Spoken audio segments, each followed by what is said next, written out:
My name is Eamonn Brehony, and I have worked with pastoralists for the last 25 years in Tanzania and in Ethiopia, and I want to share some lessons I've learned from my past experience. Yeah, Alais Morindat is my name. I'm now a consultant for IID here in Tanzania, but I have also worked with government, with international agencies. I've worked with NGOs, worked with religious organizations, and now I've worked with pastoralism for the last 40 years.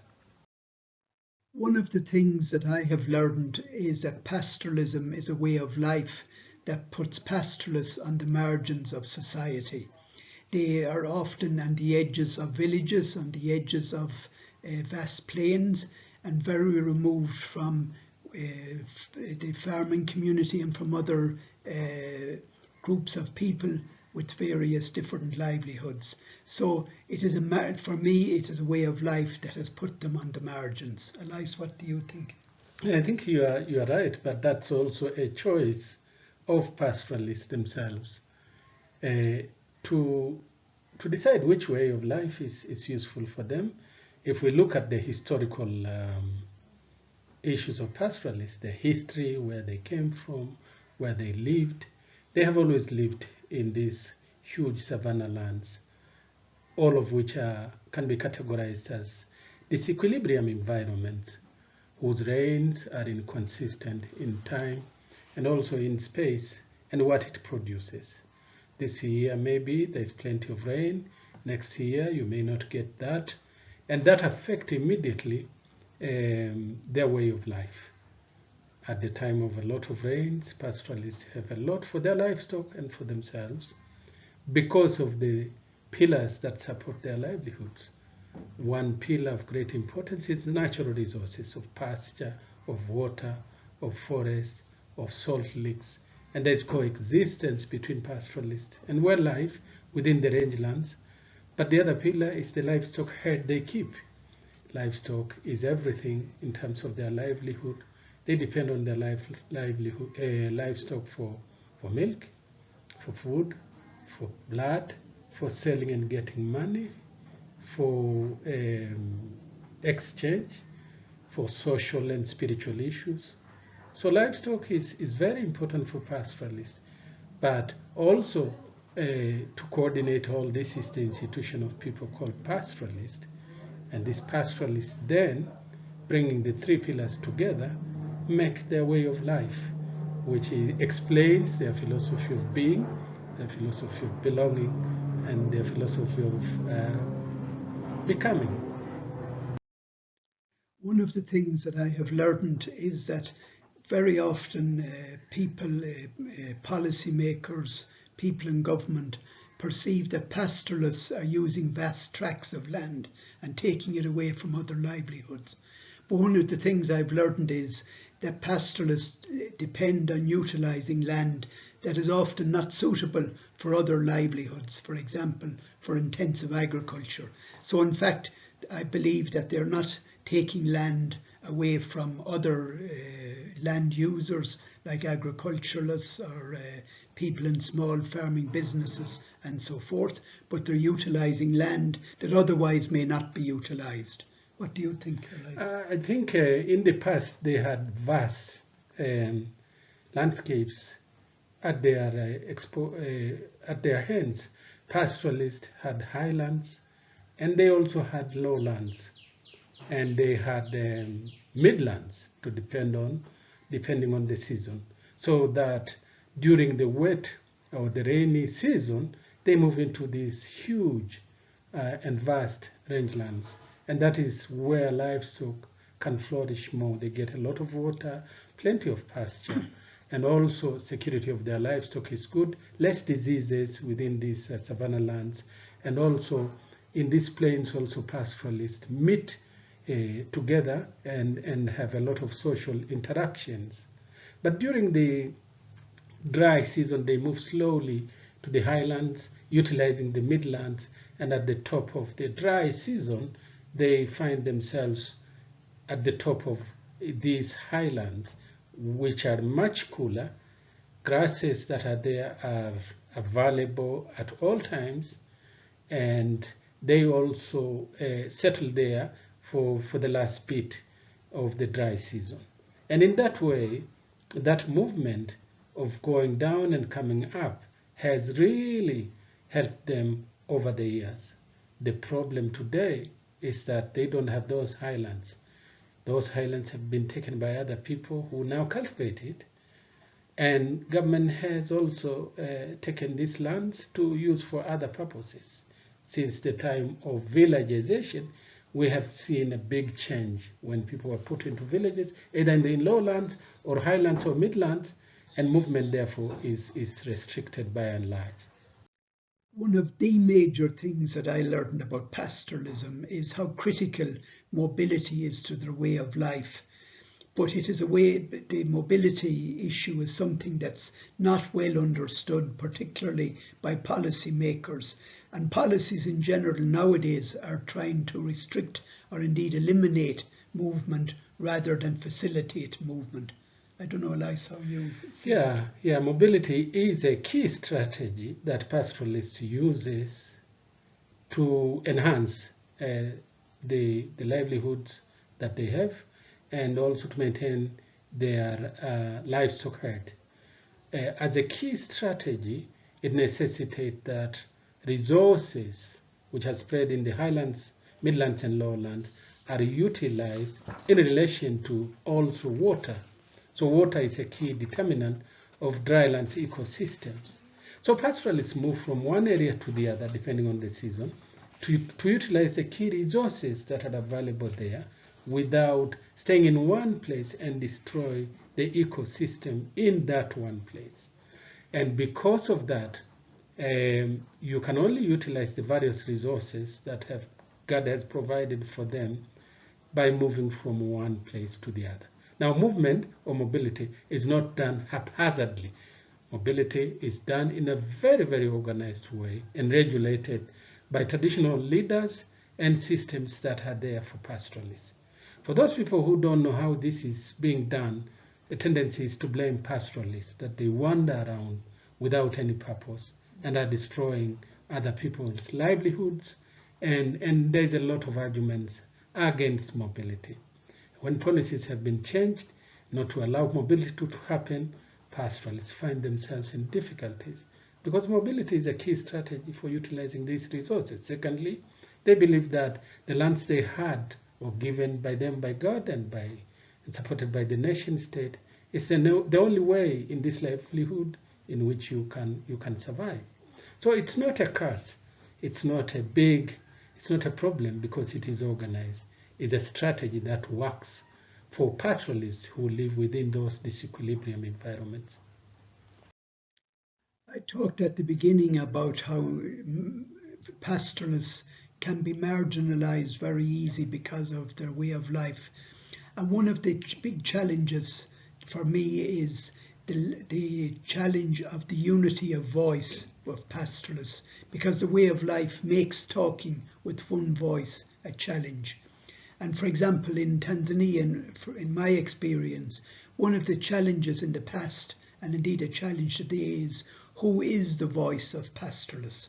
Alais, who do you think is the voice of pastoralists? Right, yeah. This issue of unity of voice is becoming more and more necessary now. But if we look on the historical trajectories of the pastoralists, they had their own traditional systems and ways of bringing voices of everybody together, and ways of deciding on natural resources, on the institution of people called pastoralists, and also how to relate with other people outside their framework of life. In recent years, modern governments have, including the government of Tanzania, are not working by that.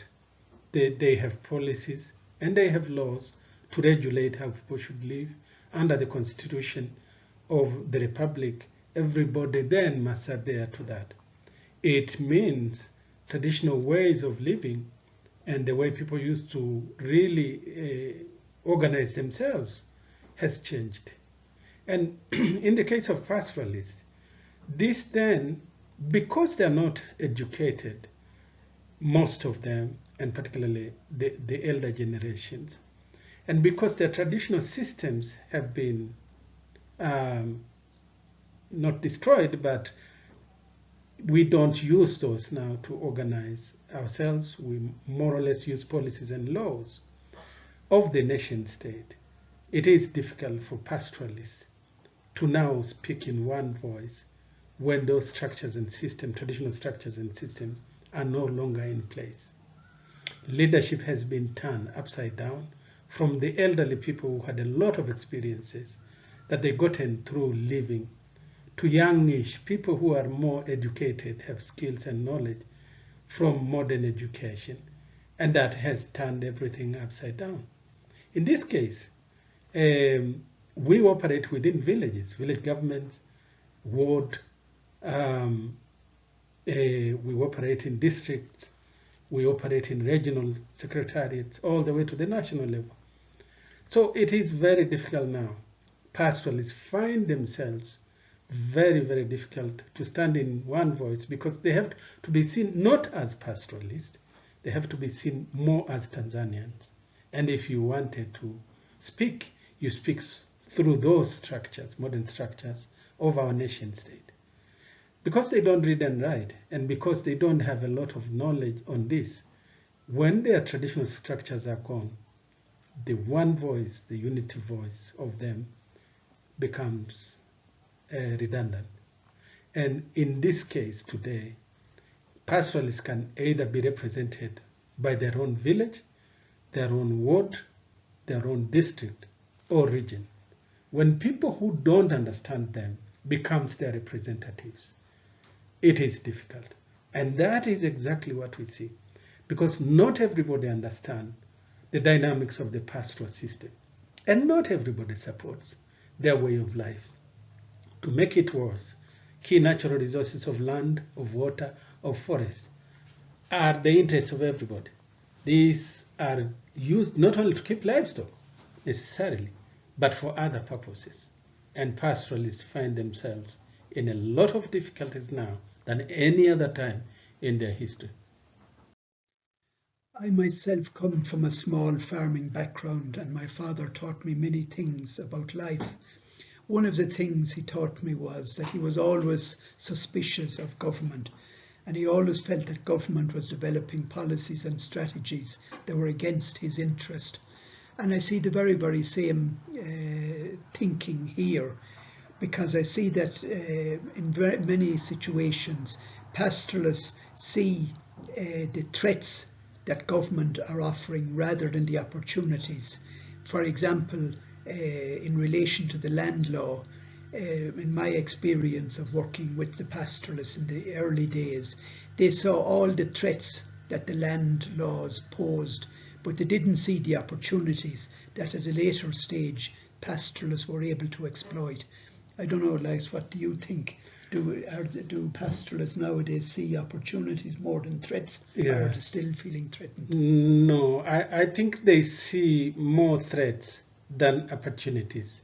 My wish would be to see them exploring and seeing those opportunities that exist in our own nation state, so that as Tanzanians and their rights that are provided by our national constitution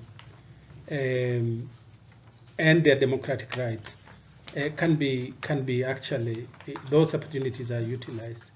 But in this case, there are two strands here that we have to look at or address. There's a group of people who see pastoralism as a finished business, that pastoralism is a wastage of time, it is an economy which does not bring anything to the nation state. It is a way of life whose time has passed. See pastoralists as backwards, not educated. See them and their way of life as a thing of the past, and therefore no need to waste time in embracing that way of life. That is one view. The other view is these people who see pastoralists and pastoralism as a very intelligent way of life, as a livelihood style which is very useful and important within the disequilibrium environment or dry lands, and that it's a very clever way of living depending on very, very few resources, a livelihood whose nobody else can live except those pastoralists. And that if all the pastoralists came to the town of Arusha today, or Nairobi, or Dar es Salaam, everybody will be in trouble. So it is important they continue with that life. But on top of that, their culture gives a big and significant blend or big plus to the government of Tanzania, because it's a very, very unique culture. These pastoralists are definitely very colorful. Their way of life is interesting. The tourists who come to this country come to see them. I would say they don't come to see wildlife alone. They want to see the culture of these people. This is a big plus to our nation state. They don't disturb others and come to cities. Until only recently we see our youth coming because of the many problems. But otherwise they would stay there, the dry lands, look after their livestock, enjoy the life, contribute meaningfully to the national economy through selling their livestock, meat, which employs so many people. You know, go to the town of Arusha, the nyama choma business is high. Research shows significantly that they contribute. Rangeland, coexistence with wildlife, tourism, all these are benefit. So I think there are many opportunities there, but not everybody sees this. There are two strands that either pushes them to the margins or welcome them in. I think it is time now pastoralists begin to see through their civil society organizations, groupings that are helping them, not to focus on threats alone, but to begin seeing within the policies of government of Tanzania, starting from Vision 2025 to Mkukuta to sectoral policies, opportunities that exist and capitalize on those.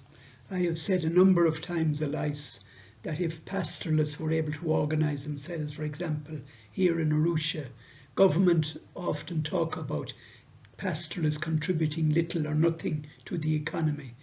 If pastoralists could organize themselves and organize a blockade of meat coming into Arusha and say no cattle were coming to Arusha, therefore there be no nyama choma and so forth, and then the government officials would start complaining there's no meat, and all you have to say is, well, you tell us we contribute nothing to the economy, so what's the problem? I think little strategies like that, they could explore ways to show that they actually are an important part of the economy, but it does mean a greater organisation.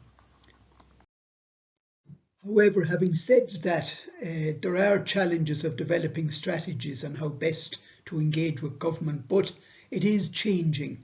There is a lot of very good work that's going on in the last 20 years.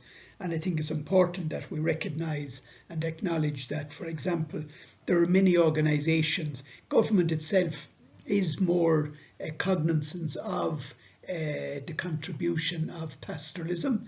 Some government officials are quite supportive of the pastoralist way of life. Other people, for example, other organisations, the likes of International Environment and IIED, some NGOs and so forth, are also helping pastoralists to develop different coping strategies. And in more recent times, pastoralists have been able to avail of some of the opportunities in the Land Act. For example, able to get certificates of customary right of occupancy, which the Land Act provides for. Alais, what do you see is positive changes as well? Yes, there is both challenges and there are also huge opportunities here. As Eamonn said, in recent years, 20, 25, 30 years now, a number of organizations are working with pastoralists to address a number of challenges that they have, one of which is land. So provision of CCROs by civil society organizations, a CCRO is provided by government or helping government to help pastoralists, has been one way of really protecting their key resource, which is land. Other people are doing research. IID, for instance, have contributed a lot, have introduced a number of community investments and turning the dialogue bottom up so that people, the common average mwananchi or pastoralist, is given a chance to decide what exactly they want for their livelihood, talking about change, and also addressing the knowledge gap that exists there. Research, for instance, of the work that IID has done has opened up a whole range of windows of opportunities that not only pastoralists, but government, civil society organization, religious agencies could use to support the livelihoods of pastoralists. So yes, I see challenges, but I also see a lot of opportunities. And the work that these groupings are doing is definitely contributing significantly to enhancing the livelihoods of pastoralists. We still have a long way to go, but yes, I see a bright future, particularly if people are involved and if community engagement is strengthened so that they actually transform their livelihoods.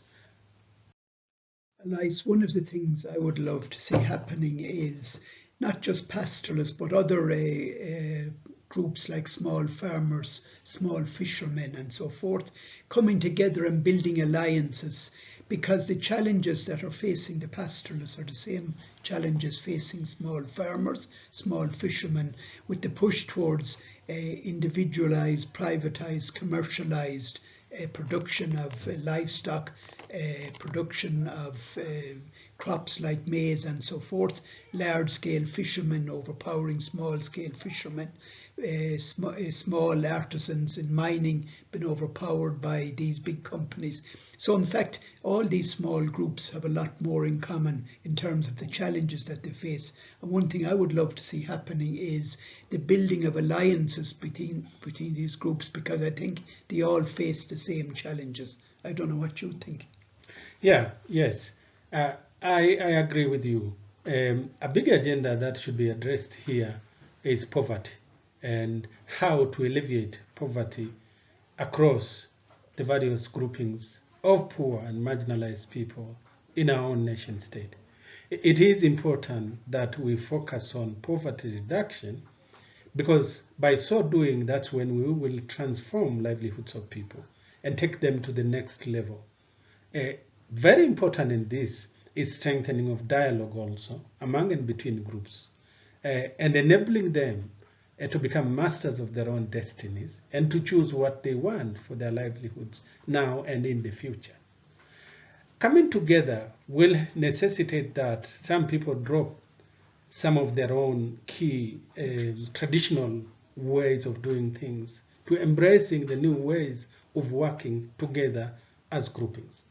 That necessitate that dialogue is promoted, community engagement principles are seriously utilized, including participation of people, strengthening of voices, doing studies that will inform how people should move forward, understanding of policies of the government of Tanzania and international policies that protect rights of the people, and finally working out institutional arrangements that brings people together for true development. Nice. Another thing that I learned was we were involved in some studies in relation to conflicts between farmers and pastoralists. And I know recently in Kilindi, some people were killed in these conflicts. One of the things I learned from these studies, number one, is the complexity of these conflicts, but quite often they're presented in a very simplistic manner. And what I've found is that very often it's pastoralists that are blamed for the conflicts, but in fact it is much more complex than that.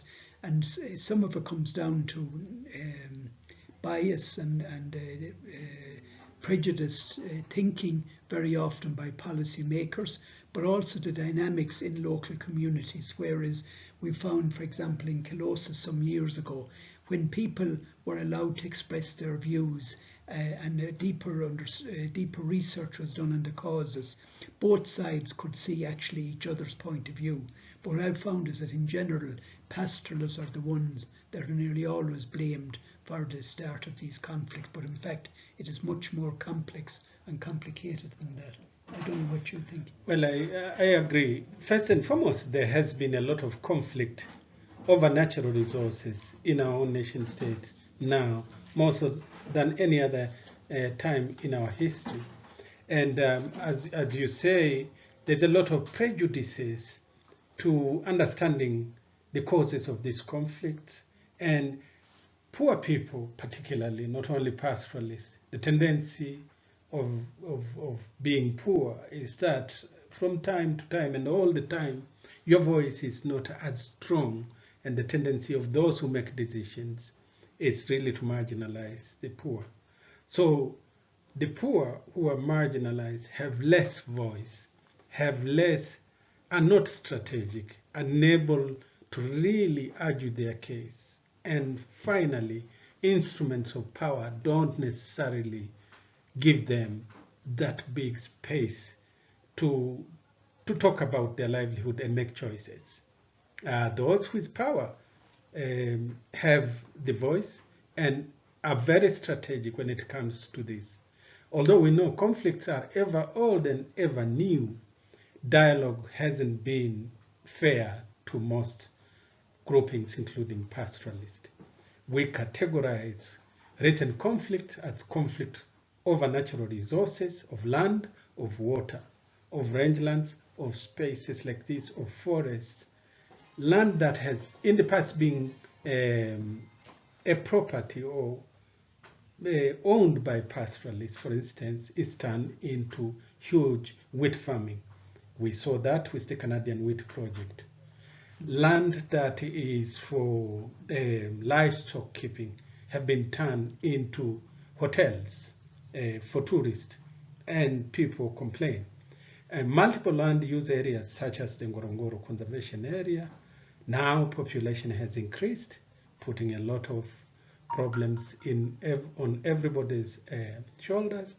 Rather than using dialogue to address these problems, there are huge conflict and mistrust. Lands that were for livestock keeping during the dry season are probably mining areas today. In the case of Mererani and those areas, Longido particularly, we see in Mundarara and Matale, and conflict are emerging all over these places. Farming are also expanding in the southern parts of this district, Iteto, Simanjiro. We see them in Kilindi. Recent conflict explains that. Morogoro particularly is an area at hand that we can talk about. There are all sorts of conflict. Unless people come together, this conflict will create enmity. And the degree to which we really bring dialogue into it is the degree to which we can be successful as a nation state in solving them. But when certain people are undermined because of who they are or because of their culture, then the future is really grim. Alais, I wouldn't like to present a picture that everything is bleak. For me, a lot of positive things have happened, a lot of positive changes have taken place, some of which we've outlined. So therefore much has been done, but much more needs to be done. What ideas have you in terms of the way forward of what needs to be done? I think for me, I'm a pastoralist, so I see this problem and I live this problem every day. I can cry from now to the end of the month, but I think if I need to be very constructive, I must begin the journey by seeing the opportunities that exist. And one area that I think is very, very important that we capitalize on is the policies of the government of Tanzania that allows us to really address our own problems, including perhaps issues of land demarcation, CCROs, ensuring there's good land use plan. And now it is important that we talk about climate change and how to address by using adaptation processes that would help us. That is one. The second is for pastoralists themselves to engage in dialogue with government, to show and argue their case, to show where the shoe pinches most, and to encourage through their democratic processes and constitutional rights encourage government to see what they want. Representation is another area of great importance. That doesn't need money. It all needs pastoralists and non-pastoralists, people who can support them to talk together. And by so doing, I think they should be able to see a brighter future. I also see the engagement of women. Women are not second-class people. Groupings of women should be brought in. These dialogues, policy change on areas that they think, their rights have been infringed. They can talk with their own government, go to parliament. They have parliamentarians who can help them. They have the regional commissioners, district commissioner. When these cases are outlined properly, there's no war here. There are opportunities. And also protecting the natural resources also. As a pastoralist, I don't believe that, having millions and millions of livestock over very small rangelands we are going to get into problems. We must organize ourselves. We must plan how to utilize these resources, and we must accept that these are difficult times of climate change.